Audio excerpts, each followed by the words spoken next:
Hello friends, स्वागत है आप सबका आपके अपने यूट्यूब चैनल स्मार्ट स्टडी 2.0 में। आज के इस वीडियो में हम जीन पियाजे के बारे में पढ़ेंगे। जीन पियाजे का जन्म कब हुआ? तो इनका जन्म 1896 ईस्वी में स्विट्जरलैंड में हुआ। कब हुआ? 1896 में स्विट्जरलैंड में। ये मनोवैज्ञानिक है। कहाँ के मनोवैज्ञानिक है? तो स्विट्जरलैंड के मनोवैज्ञानिक है। ये जो फोटो आपको दिख रही है ये जीन पियाजे जी है और ये स्विट्जरलैंड के मनोवैज्ञानिक है। इन्होंने संज्ञानात्मक विकास का सिद्धांत दिया है जिसके लिए ये जाने जाते हैं और सीटेट के एग्जाम में इनके संज्ञानात्मक विकास के सिद्धांत से क्वेश्चन हर बार पूछा जाता है। इन्होंने किस पे प्रयोग किया? तो इन्होंने अपने बच्चों पे ही प्रयोग किया है। बच्चे जैसे जैसे बढ़ते हैं यानी बड़े होते हैं वैसे वैसे उनका संज्ञानात्मक विकास होता रहता है। इन्होंने संज्ञानात्मक विकास की 4 अवस्था बताई है। इनके अकॉर्डिंग बच्चे जो है वो नन्हे वैज्ञानिक है। जैसे साइंटिस्ट जो होते हैं वो हमेशा कुछ न कुछ खोज करते रहते हैं, दुनिया के बारे में अपनी ज्ञान का सृजन करते हैं, वैसे ही बच्चे जो है वो भी सक्रिय निर्माण करता है, दुनिया के बारे में अपनी समझ का विकास स्वयं करते हैं या अपनी समझ का सृजन स्वयं करते हैं। तो किसने कहा कि बच्चे नन्हे वैज्ञानिक है? तो जीन पियाजे जी ने कहा कि बच्चे नन्हे वैज्ञानिक है।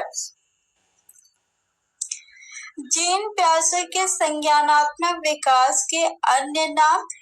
इनके संज्ञानात्मक विकास को संज्ञान विकास के नाम से भी जाना जाता है, ज्ञानात्मक विकास के नाम से भी संज्ञानात्मक विकास के सिद्धांत को जाना जाता है। एग्जाम में अलग अलग नाम से पूछा जाता है। विकासात्मक सिद्धांत किसने दिया? तो जीन पियाजे जी ने दिया है। मानसिक विकास का सिद्धांत के नाम से भी जीन पियाजे के संज्ञानात्मक विकास के सिद्धांत को जानते हैं। इसी सिद्धांत को अवस्था का सिद्धांत भी कहते हैं।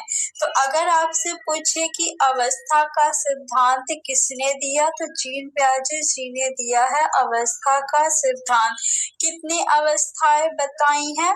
तो 4 अवस्थाएं बताई हैं। कौन कौन सी वो आगे हम इस वीडियो में देखेंगे। जीन पियाजे को विकासात्मक मनोविज्ञान का जनक कहा जाता है। तो आपसे अगर एग्जाम में पूछे कि विकासात्मक मनोविज्ञान का जनक किसे कहा जाता है तो आप लगाएंगे उत्तर जीन पियाजे जी को। खोज व निर्माण का सिद्धांत किसने दिया? तो जीन पियाजे जी ने दिया है। जीन पियाजे जो है वो रचनावादी मनोवैज्ञानिक है। कैसे मनोवैज्ञानिक है जीन पियाजे? तो ये रचनावादी मनोवैज्ञानिक है, आप लोग ध्यान रखिएगा। अब इनकी हम अवस्थाएं देख लेते हैं, यानी इन्होंने जो संज्ञानात्मक विकास का सिद्धांत दिया है उसकी कितनी अवस्थाएं हैं? तो 4 है।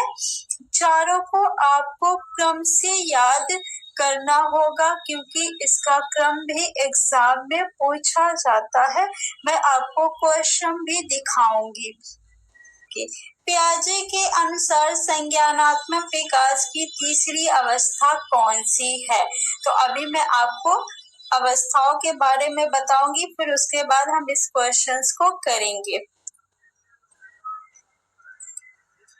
तो पहली अवस्था जो है आपकी है वो है संवेदी कामक अवस्था, जो जन्म से लेकर 2 वर्ष तक होती है। संवेदी कामक अवस्था को इंद्रिय जनित अवस्था के नाम से भी जाना जाता है। तो इंद्रिय जनित कामक अवस्था अगर दिया हो तो आप समझ लीजिएगा कि आपसे संवेदी कामक अवस्था के बारे में ही पूछ रहा है। पूर्व संक्रियात्मक अवस्था को प्राक संक्रियात्मक अवस्था के नाम से भी जाना जाता है। ये जो है 2 से लेकर 7 वर्ष तक की अवस्था है। मूर्त संक्रियात्मक अवस्था ये आपकी तीसरी अवस्था है जो आपकी 7 वर्ष से लेकर 11 वर्ष तक चलती है। तीसरी अवस्था आपकी कब से कब तक चलती है? 7 से 11 वर्ष तक। दूसरी अवस्था आपकी पूर्व संक्रियात्मक अवस्था है जो 2 से लेकर 7 वर्ष तक चलती है। इसी को प्राक संक्रियात्मक अवस्था के नाम से भी जानते हैं। पहली अवस्था कौन सी है? आपकी संवेदी कामक अवस्था है जिसे हम लोग इंद्रिय जनित अवस्था के नाम से भी जानते हैं, जो जन्म से लेकर 2 वर्ष तक होती है। ये सभी जो पॉइंट मैं आपको बता रही हूँ बहुत इम्पोर्टेंट है और इससे क्वेश्चन एग्जाम में पूछे गए हैं। मैं आपको क्वेश्चन भी दिखाऊंगी। अमूर्त संक्रियात्मक अवस्था जो 11 वर्ष से लेकर आगे तक चलती है, इसे औपचारिक संक्रियात्मक अवस्था के नाम से भी जाना जाता है। 11 वर्ष से आगे की होती है। कहीं कहीं पे आपके 12 वर्ष से 16 वर्ष भी लिखा रहता है या फिर 11 से 16 वर्ष, तो जो भी ऑप्शन में रहेगा आप उसको टिक कर दीजिएगा। बस इतना याद रखिए कि 11 वर्ष से ऊपर की अवस्था आपकी अमूर्त संक्रियात्मक अवस्था कहलाती है।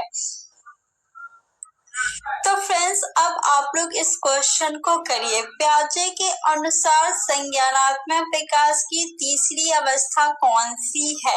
तो पहली अवस्था मैंने आपको बता दिया कि संवेदी कामक अवस्था है।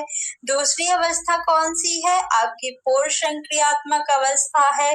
तीसरी अवस्था कौन सी है? मूर्त संक्रियात्मक अवस्था तीसरी अवस्था कहलाती है। और चौथी अवस्था कौन सी है? औपचारिक संक्रिया अवस्था, जिसे हम लोग अमूर्त संक्रियात्मक अवस्था के नाम से भी जानते हैं। तो आपका उत्तर कौन सा सही होगा? Option number C. I hope कि आप सभी लोगों ने सही उत्तर लगाया होगा। ये क्वेश्चन भी देखिए। प्याजे के अनुसार प्राक संक्रियात्मक अवस्था की अवधि क्या है? प्राक संक्रियात्मक अवस्था यानी पूर्व संक्रियात्मक अवस्था, जो कि प्याजे के अनुसार दूसरी अवस्था है, इसकी अवधि क्या है? तो दूसरी अवस्था की अवधि क्या है? 2 से लेकर 7 वर्ष जो है ये इसकी अवधि है। पहली अवस्था आपकी है संवेदी कामक अवस्था, जिसकी अवधि क्या है? जन्म से लेकर 2 वर्ष तक। तीसरी अवस्था आपकी कौन सी है? तीसरी अवस्था आपकी मूर्त संक्रियात्मक अवस्था है, जिसकी अवधि 7 से 11 वर्ष है। और चौथी अवस्था आपकी कौन सी है? अमूर्त संक्रियात्मक अवस्था, जिसकी अवधि 11 वर्ष से अधिक है। तो अब हम इन अवस्थाओं की विशेषताओं के बारे में पढ़ेंगे। संवेदी कामक अवस्था में बच्चा जो है संवेदनाएं व्यक्त करने लगता है, जैसे प्रेम, क्रोध और भय, ये 3 संवेदना व्यक्त करता है। प्रतिवर्ती क्रियाएं करने लगता है, जैसे आप करेंगे वो वैसे ही करने लगता है। वस्तु स्थायित्व का गुण इसमें आ जाता है।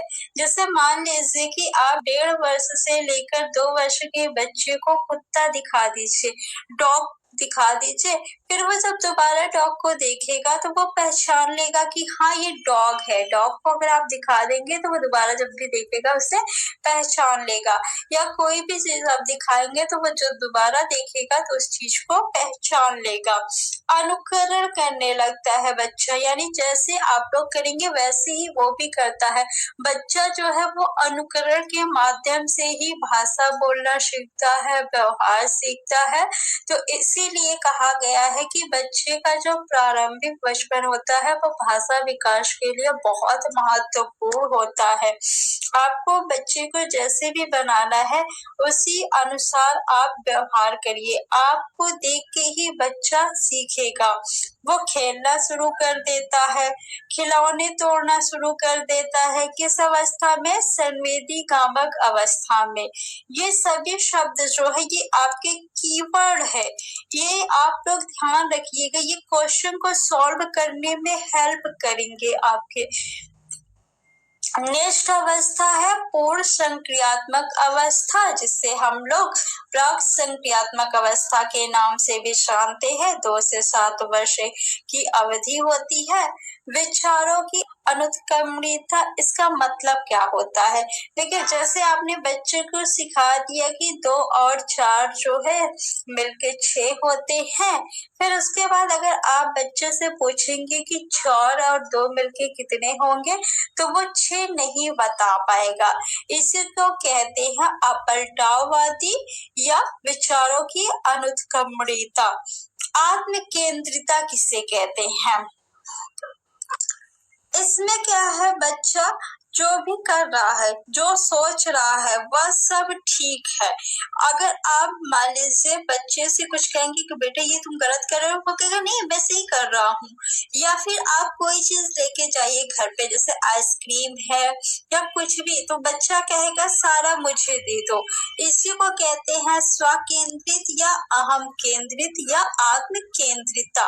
जीववाद, बच्चे में जो है जीववाद का अभाव होता है, यानी उसे नहीं पता है कि कौन सी चीज निर्जीव है और कौन सी चीज सजीव है। जैसे मान लीजिए बच्चा खेल रहा है, खेलते खेलते वो जमीन पे गिर गया।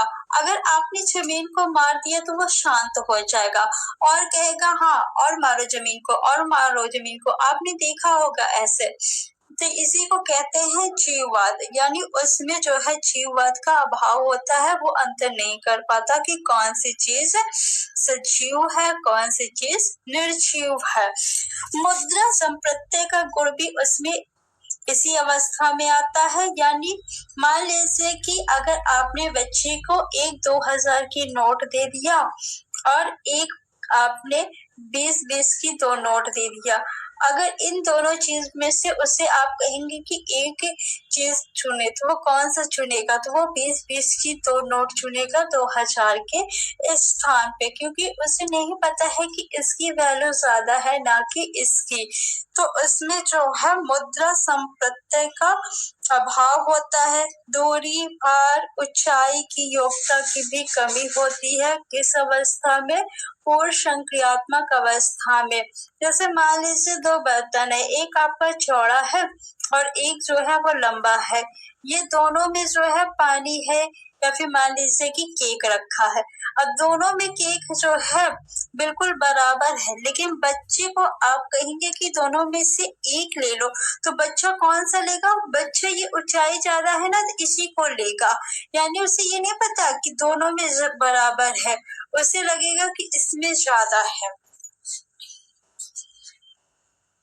तो विभेदीकरण यानी वो अंतर नहीं कर पा रहा है। आगे है आपकी मूर्त संक्रियात्मक अवस्था, जो 7 से लेकर 11 वर्ष तक होती है। इसमें बच्चे में तार्किक चिंतन आ जाती है, यानी बच्चा तार्किक चिंतन करने लगता है। मूर्त चिंतन करने लगता है, यानी जो चीजें दिखाई देती है उसके बारे में वो सोचने लगता है। और इस अवस्था में पलटावी गुण विकसित हो जाता है। पलटावी गुण यानी जैसे 2 और 4 अगर 6 होते हैं, तो ये 4 और 2 6 होगा, ये भी वो जान जाएगा। अब आराम से बता देगा। गणितीय संक्रियाओं का उसमें ज्ञान आ जाता है। नेक्स्ट अवस्था है आपकी अमूर्त संक्रियात्मक अवस्था, जो 11 वर्ष से ऊपर चलती है। इसमें बच्चा जो है अमूर्त चिंतन करने लगता है, कल्पना करने लगता है, और यह जो है संज्ञानात्मक विकास की सर्वोच्च अवस्था है।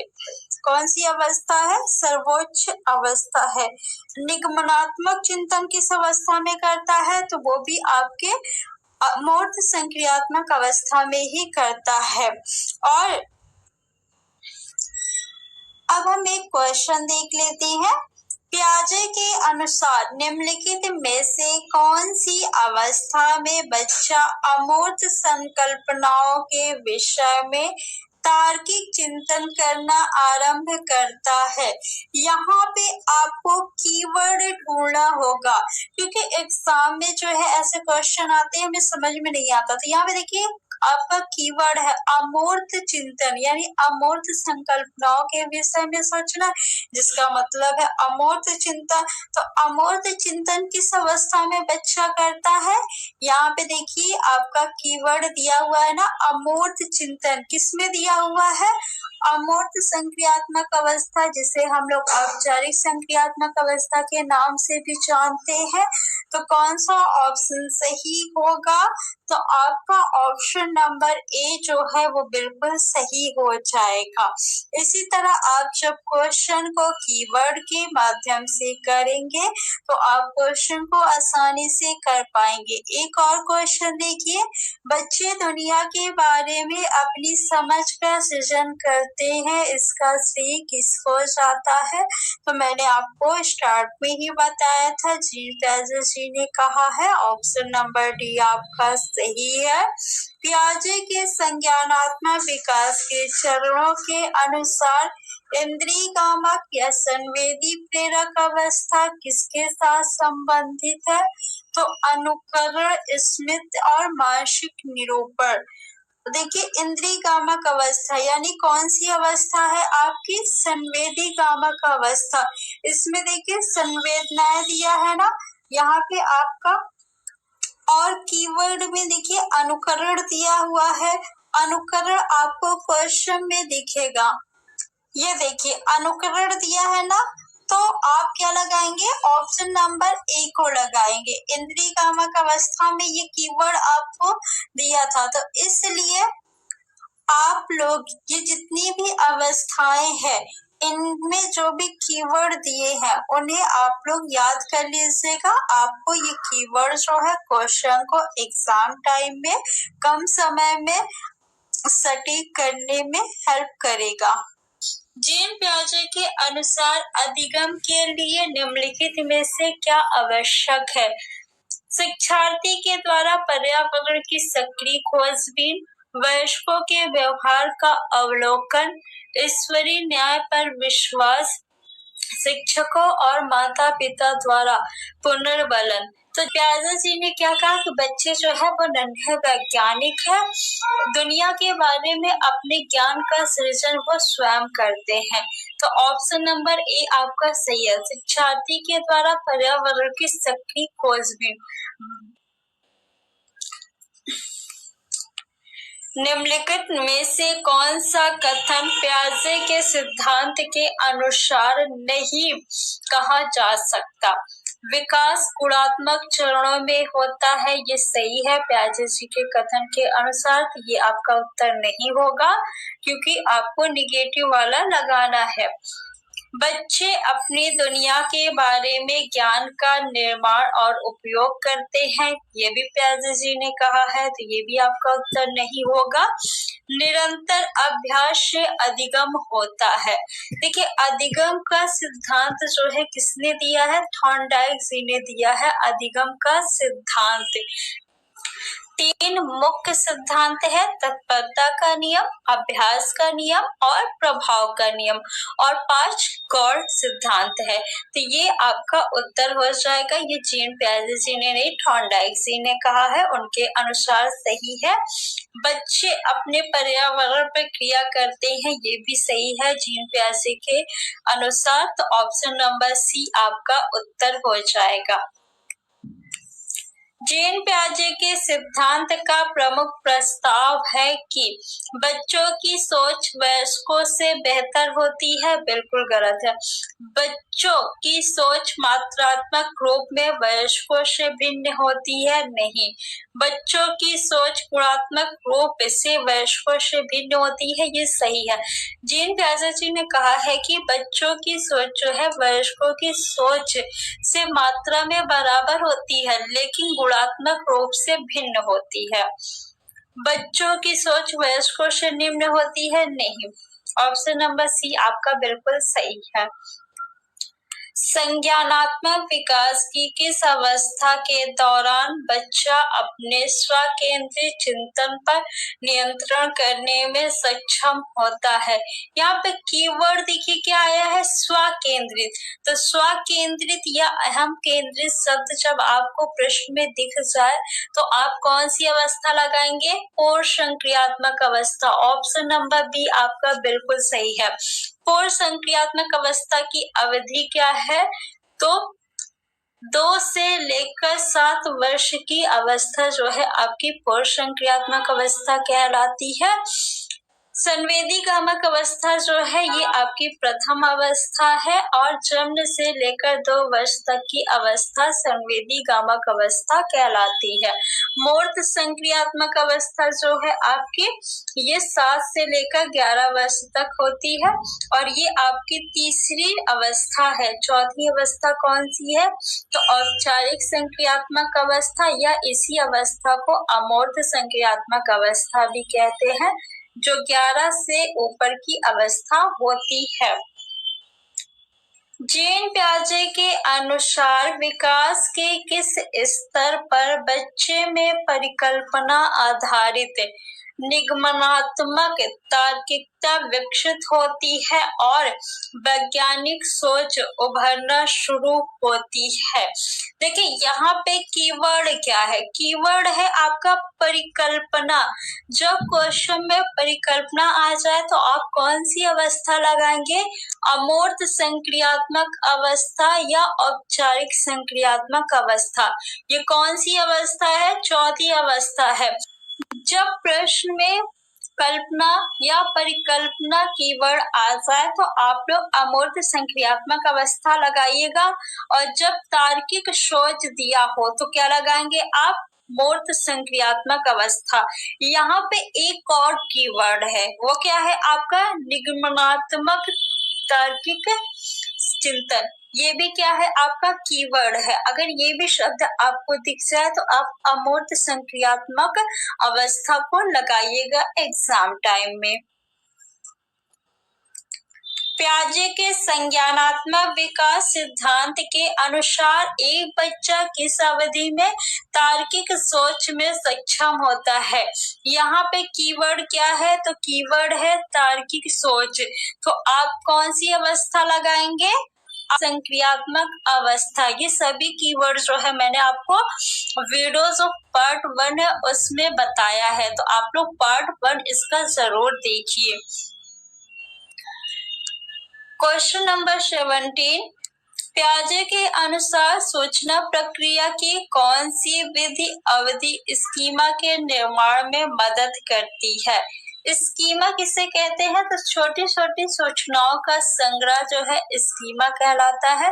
और सूचना प्रक्रिया की कौन सी अवधि स्कीमा के निर्माण में मदद करती है? तो वो समायोजन। समायोजन इसका मतलब क्या है? देखिए मान लीजिए आपने कोई प्लान बनाया है। अब मान लीजिए आपने सीटेट पास करने के लिए कोई प्लान बनाया है। अब आगे चल के आपको कोई और नई इंफॉर्मेशन मिलती है तो आप इस अपनी नई इंफॉर्मेशन के आधार पे इसमें जो भी आप चेंजेस करेंगे वही आपका समायोजन कहलाएगा। और जो आपने इसमें प्लान बनाया है ना वही आपकी स्कीमा है। तो ऑप्शन नंबर डी आपका बिल्कुल सही है। आई होप कि आपको ये क्वेश्चन अच्छे से समझ में आ गया होगा। जीन पियाजे के अनुसार बच्चा किस अवस्था में प्रतीकों भाषाओं के प्रयोग का कौशल प्राप्त करता है? तो यहाँ पे कीवर्ड क्या है? प्रतीक। प्रतीक क्या है? कीवर्ड है। ये किस अवस्था की विशेषता है? तो ये पूर्व संक्रियात्मक अवस्था की विशेषता है। ऑप्शन नंबर बी आपका बिल्कुल सही है। पियाजे मुख्यतः किस क्षेत्र में योगदान के लिए जाने जाते हैं? तो पियाजे जो है वो संज्ञानात्मक विकास के क्षेत्र में योगदान के लिए जाने जाते हैं।